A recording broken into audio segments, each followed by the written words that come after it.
Alright folks, grab your calendars and maybe a grain of salt. Huge grain, actually. We need to talk about March 10th. According to a massive leak that just dropped, Apple is supposedly gearing up for a super launch this spring. We are talking an M4 iPad Air, the M5 MacBook Air, and the star of the show, the elusive iPhone 17e, all landing on the same day. Now, does that sound amazing? Absolutely. Does it sound a little too convenient?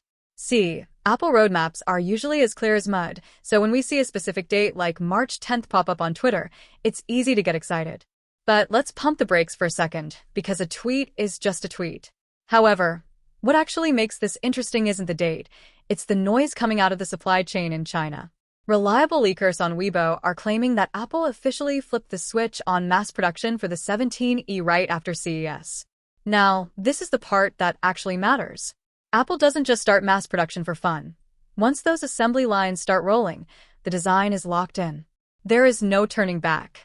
So, while the March 10th date might just be a lucky guess, the phone itself? It is definitely coming, and sooner than we thought. So, what are we actually getting? Well, visually, thank goodness, we are finally leaving the Stone Age. The rumor is that the notch is dead. Finally buried. The iPhone 17e is expected to rock the dynamic island, which, let's be honest, should have happened 2 years ago. Releasing a phone with a notch in 2026 would be like selling a car with manual window cranks. Just embarrassing. So, purely on looks, this phone finally fits in with a modern lineup. Under the hood, it's classic Apple. We are looking at the A19 chip. And there is always a but with these budget models, it's likely a slightly binned version, probably missing a GPU core compared to the Pro models. Does that matter? Honestly, for 99% of you watching? No.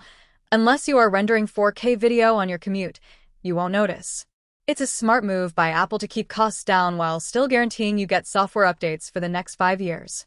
But here is where things get a little spicy and maybe a little disappointing. The screen. Reports are saying we are still stuck with a 6.1-inch OLED running at, wait for it, 60 Hz. I know. In a world where even budget Androids have 120 Hz screens, Apple treats high refresh rates like they are some rare luxury feature. They are probably going to give us slightly thicker bezels too, just to remind you that you didn't buy the Pro model. It's petty, but it's remarkably consistent for them. On the bright side, MagSafe is back. After the weird decision to remove it on previous budget attempts, it looks like they realized that was a mistake. So, your magnetic wallets and chargers are safe. The camera situation is also pretty predictable, a single 48-megapixel shooter on the back. It'll take great photos, sure, but don't expect any telephoto magic here. So, the big question. If this thing lands in March for around $599, is it worth it? That is a tough one.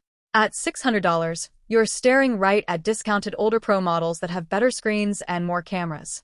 Apple's biggest competitor right now isn't Samsung or Google, it's the used iPhone market.